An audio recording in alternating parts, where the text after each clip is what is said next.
Bueno, vamos a tratar de ver entonces, en primer lugar, qué podemos modelar con la ecuación de la onda y cómo podemos deducir esa ecuación a partir del conocimiento, del análisis de una cuerda que vibra. ¿Sí? Vamos a tratar del análisis de esa cuerda, obtener la ecuación de la onda y obtener las ecuaciones, las condiciones iniciales y las condiciones de borde. ¿Sí? Retomamos entonces la cuerda. Imaginemos que tenemos una cuerda sujeta en dos extremos, como podría ser la de la guitarra, a la cual yo la perturbo de alguna manera, le doy alguna condición inicial. Sabemos que esa cuerda, bueno, va a empezar a oscilar. Queremos encontrar una solución que me represente ese movimiento, ¿sí? Como les decía antes, si bien lo vamos a ver a través de una cuerda que vibra, este modelo representa un montón de otros procesos oscilatorios, como podrían ser la transmisión del sonido, la transmisión de un campo electromagnético, eh, las ondulaciones que se producen en el agua por una gota que cae o una boya que vibra. Es decir, hay muchos fenómenos oscilatorios que se pueden representar a través de esta ecuación. ¿Sí?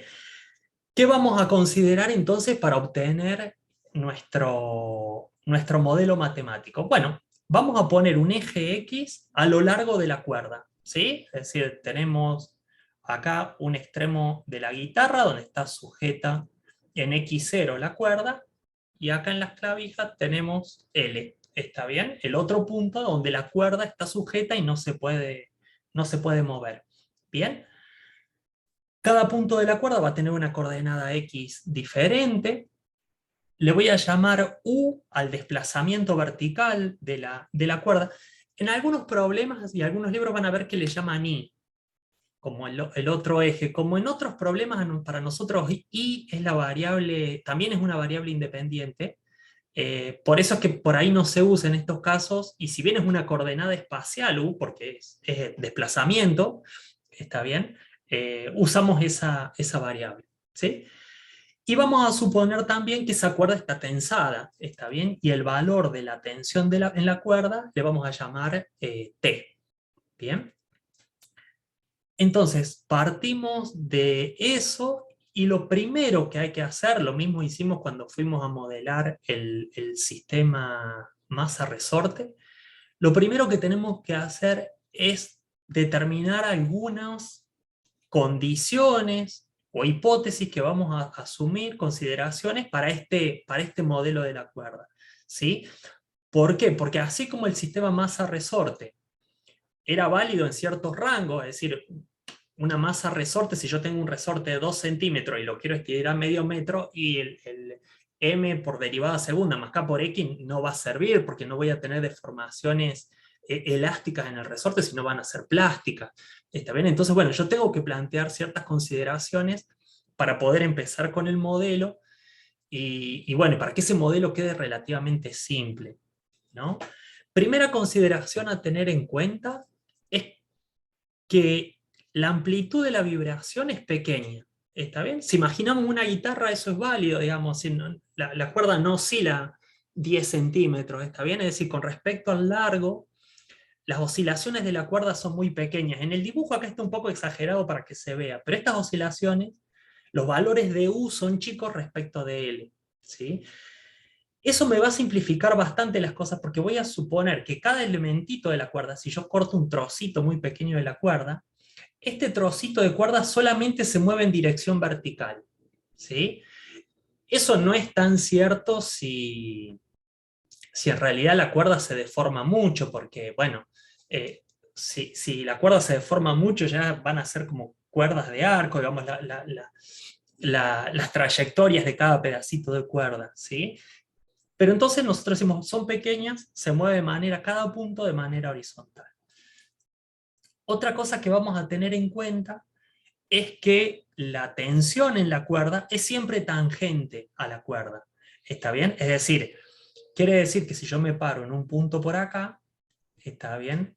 La tensión es tangente a la cuerda. ¿Está bien? Como esto no es un elemento rígido, sino es una cuerda, bueno, no puede ejercer una fuerza que no sea tangente. ¿Bien? La otra consideración que vamos a tener, para simplificar un poco esto, es que con respecto a la tensión que yo tengo, las fuerzas de gravedad se pueden despreciar.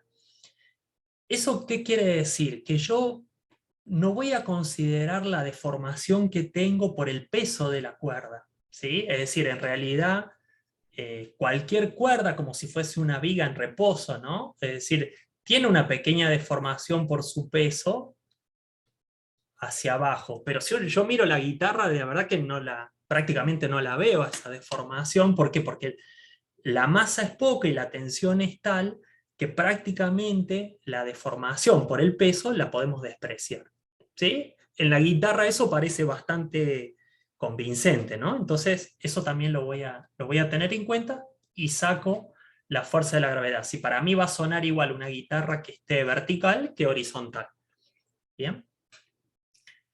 La otra consideración, por lo menos inicial, después esto lo podemos cambiar, es que las fuerzas de fricción se puedan despreciar. ¿Sí? Esto sería la analogía cuando hicimos el masa resorte, a decir que no tenía amortiguamiento, no tenía el amortiguador. ¿Sí? En realidad una cuerda se amortigua la oscilación. ¿Por qué? Porque por el rozamiento con el aire, por el rozamiento interno de la cuerda, digamos, la cuerda se calienta y eso libera energía. Pero bueno, inicialmente todo eso lo voy a despreciar. En realidad la fricción después sería como algo de lo más fácil que se puede incorporar, o ciertos tipos de fricción es más fácil, porque es agregar como un término que depende de la velocidad muchas veces, entonces no es problema. Pero inicialmente consideremos eso, ¿sí? ¿Qué voy a hacer para encontrar la ecuación de la onda? Voy a hacer balance de fuerzas, exactamente como hice cuando planteé allá en nuestro sistema masa-resorte, segunda ley de Newton. Bueno, acá voy a hacer exactamente lo mismo, con la única consideración que si yo tengo un pedacito de cuerda en el espacio, tengo que hacer un balance en dos dimensiones en realidad. Acá tengo que hacer un balance de fuerzas en la dirección de X, ¿sí? Y tengo que hacer un balance de fuerzas en la dirección de Y, de U en nuestro caso, porque la variable posición vertical es U, ¿sí? En nuestro balance de fuerza, entonces fíjense, tomé un pedacito de la cuerda, ¿no? Esto es, corté de la guitarra, estoy mirando 1 milímetro de guitarra, 2 milímetros de guitarra, para poderlo ver.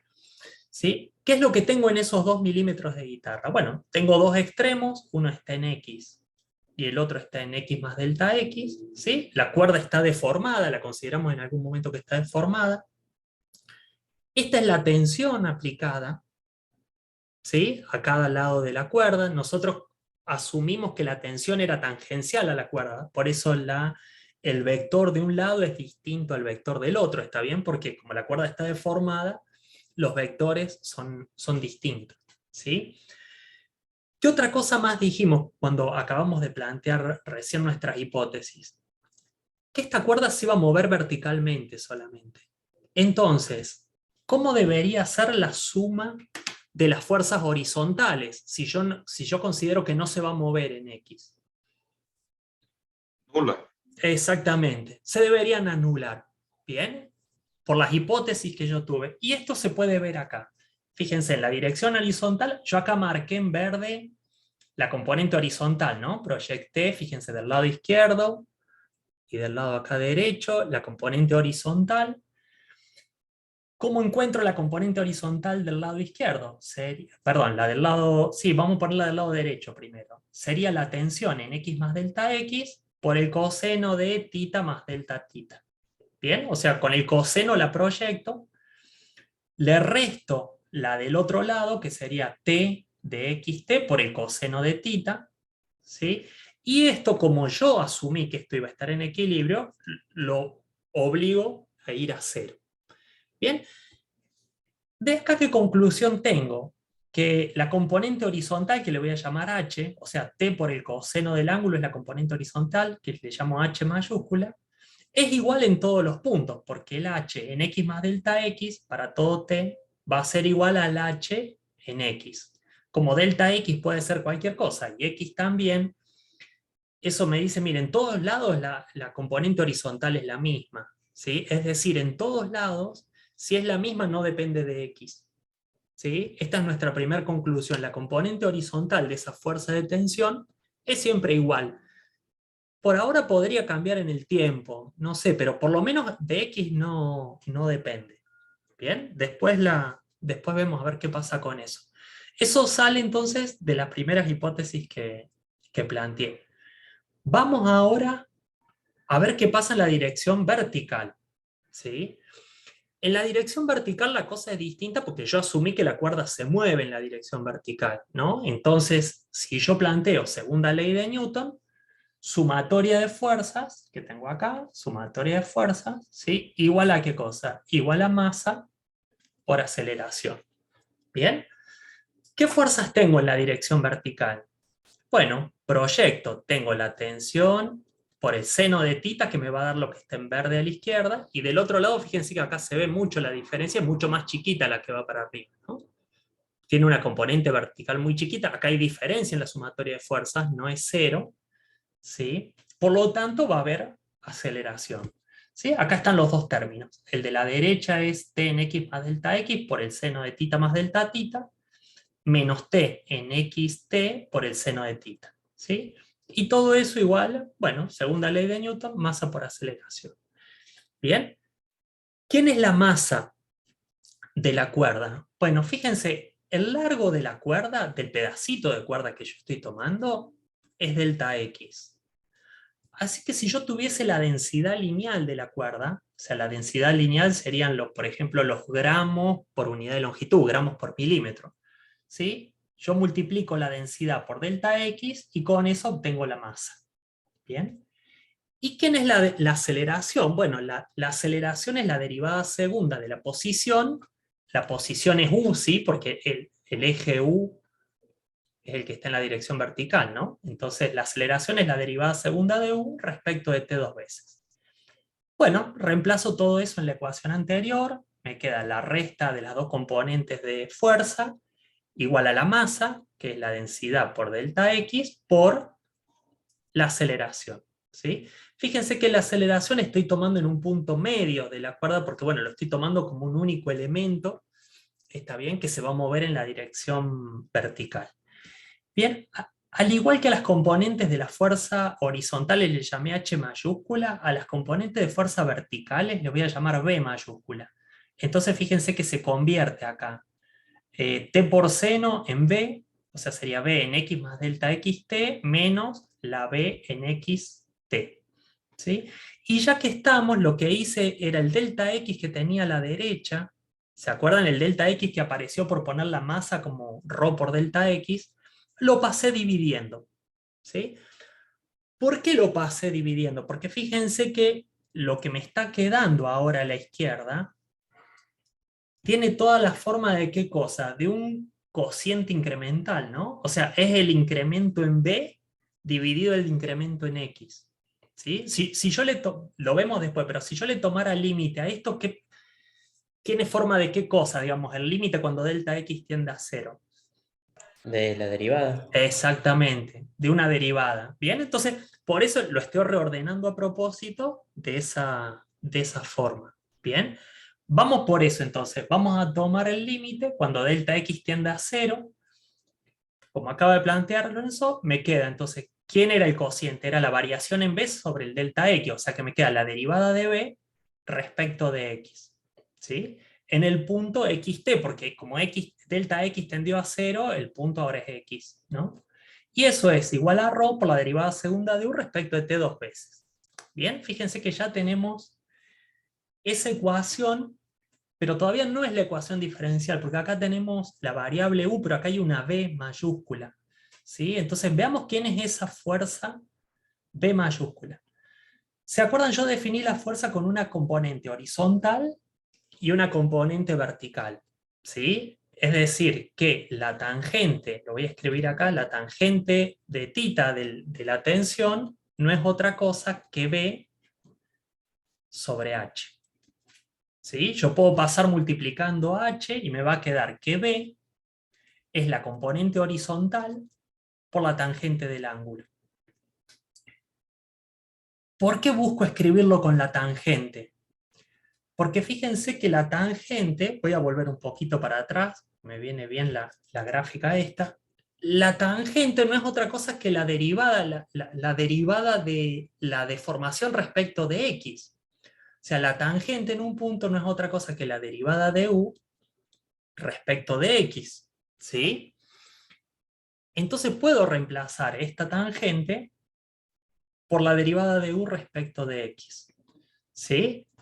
Luego puedo reemplazar todo esto en la ecuación anterior. ¿Sí? Me quedaría la derivada respecto de x de b, que es el h, por la derivada de u respecto de x, y el lado derecho quedó como estaba, ρ por la derivada segunda de u respecto de t dos veces. ¿Bien? Un primer análisis importante que habíamos hecho al principio es que esta h no depende de x, ¿no? Entonces, fíjense que como esta derivada respecto de x, esta h puede salir afuera de la derivada. ¿Bien? Y acá vamos a hacer otra... Vamos a asumir también que como los movimientos eran pequeños, el coseno, fíjense que esto es una aproximación también, el coseno de tita para valores de tita muy pequeños es prácticamente 1. Entonces t por el coseno lo puedo aproximar con t. ¿Sí? De vuelta, esto es válido para desplazamientos pequeños. Es como, salvando las diferencias, como cuando hicieron en física la primera vez la ecuación del péndulo, que dijeron, bueno, para valores pequeños de desplazamiento el seno de tita es igual a tita. Bueno, de la misma forma, el coseno de tita se aproxima a 1 para desplazamientos pequeños. Lo podría hacer a través de su serie de Taylor, digamos, pero lo puedo aproximar de esa manera. ¿Sí? Entonces, bueno, si reemplazo h por t directamente, fíjense que acá ya me queda una constante que es T, la tensión de la cuerda sobre la densidad, por la derivada segunda de U respecto de X, igual a la derivada segunda de U respecto de T dos veces. ¿Sí? Y con eso, llamando a T sobre ρ, o a la raíz, mejor dicho, de T sobre ρ como una constante A, ¿sí? Me queda lo que habíamos planteado al principio como la ecuación como la ecuación de la onda. ¿Sí? Es decir, es una ecuación de esta forma, la que habíamos clasificado como hiperbólica. Al principio la mostré pasando la derivada segunda de u respecto de t a la izquierda, entonces estaba restando, pero es la misma. ¿Está bien? Esa es la ecuación, una de las principales ecuaciones con las que vamos a trabajar en esta unidad. ¿Bien? Ahora bien, esa es la ecuación. Toda ecuación diferencial a la hora de resolverlo necesitamos, ¿qué cosa? Necesitamos las condiciones, ¿sí? Que en este caso vamos a ver que podrían ser condiciones tanto iniciales, porque tenemos como variable independiente el tiempo, como condiciones de frontera, ¿no? Entonces vamos a ver rápido esas condiciones, ¿sí? Las primeras que planteé acá, que ya las hablamos muchas, son las condiciones de borde, ¿sí? Por lo general la vamos a resolver con extremos fijos, entonces lo que planteo en estos extremos, para todo t, fíjense que la condición dice x0, pero esto es para todo t igual a 0. ¿Sí? Eso es decir, que por más que pase el tiempo, siempre ese extremo se va a quedar en la posición 0, ¿no? Y lo mismo en el otro lado. La UNL, que es el otro extremo de la cuerda, para todo t es 0. ¿Bien? Entonces, esa es una condición, la más común que vamos a ver de extremos fijos. Después, un poquito más adelante, también vamos a ver alguna otra. ¿Bien? ¿Qué me faltan? Las condiciones iniciales. Las condiciones iniciales tengo una derivada segunda de u respecto de t dos veces. Haciendo una analogía con el sistema masa-resorte, ¿sí? Que también es una ecuación de segundo orden que salió de la segunda ley de Newton, tengo que tener condiciones iniciales sobre la posición, ¿sí? Para todo x, fíjense, esta sería la posición tiempo cero, pero para todo x, ¿sí? Esta puede ser una f de x.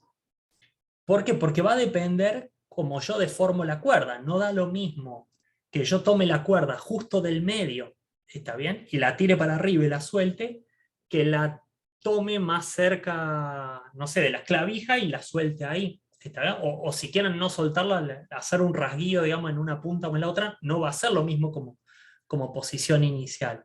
¿Está bien? Entonces eso puede ser función de X. ¿Está bien? Lo otro que también podría tener es velocidad inicial. ¿Sí? O sea, se puede dar el caso de que yo parta de la posición de equilibrio, por ejemplo, pero de alguna manera le entregue, a través de un impulso, por ejemplo, una velocidad inicial.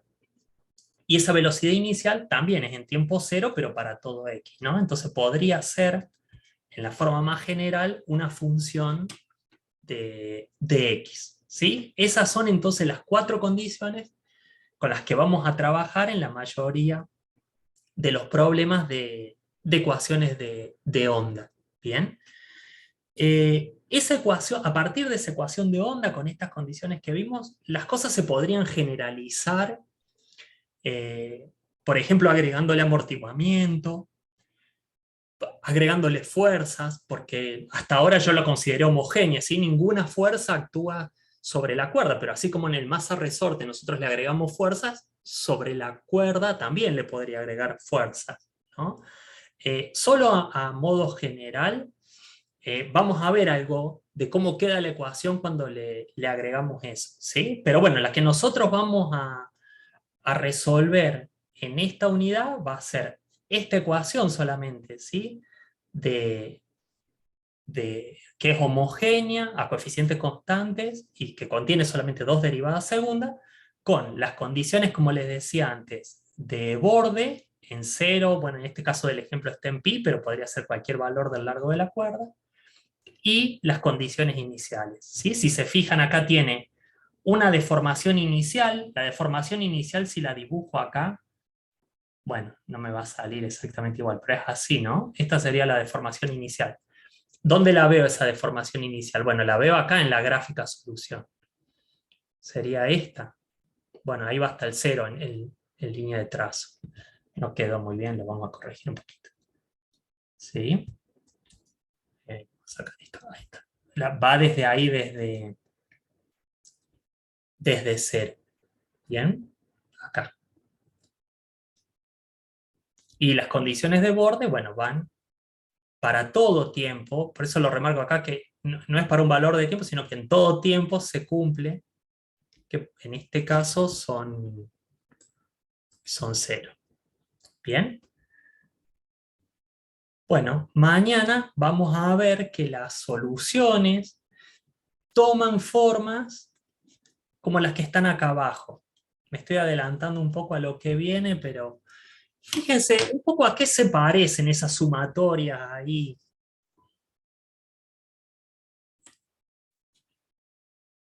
¿Les suena Lo de que algo? vimos de serie de Fourier. Exactamente, exactamente. Ya vamos a ver que en las soluciones aparecen para estos problemas las series de Fourier. ¿Sí? Por eso que les decía al principio que en uno de estos problemas, con uno de estos problemas se incluyen problemas con condiciones iniciales, problemas con condiciones en la frontera, y también están involucradas las series de Fourier. ¿Sí? Así que por eso digamos bueno, que son todos temas que ya vieron, pero que ahora los vamos a meter todos juntos en un problema de la física, ¿no? Como les decía antes, fíjense, esto no lo vamos a resolver. Hay un solo problema que agrega fuerzas externas, pero acá está la ecuación de la onda con algunas generalizaciones. ¿Sí? ¿Qué está agregado? Este término, los términos que no están marcados son los que tenía de antes, ¿no? Está agregado una fuerza externa, ¿sí? Yo, por ejemplo, le podría colgar, no sé, una pesita a la cuerda de la guitarra y eso le haría una fuerza puntual en algún punto, ¿sí? Esa pesita se podría mover, entonces también podría ser una función del tiempo, por eso es que la fuerza externa podría ser función de X y de T, ¿no?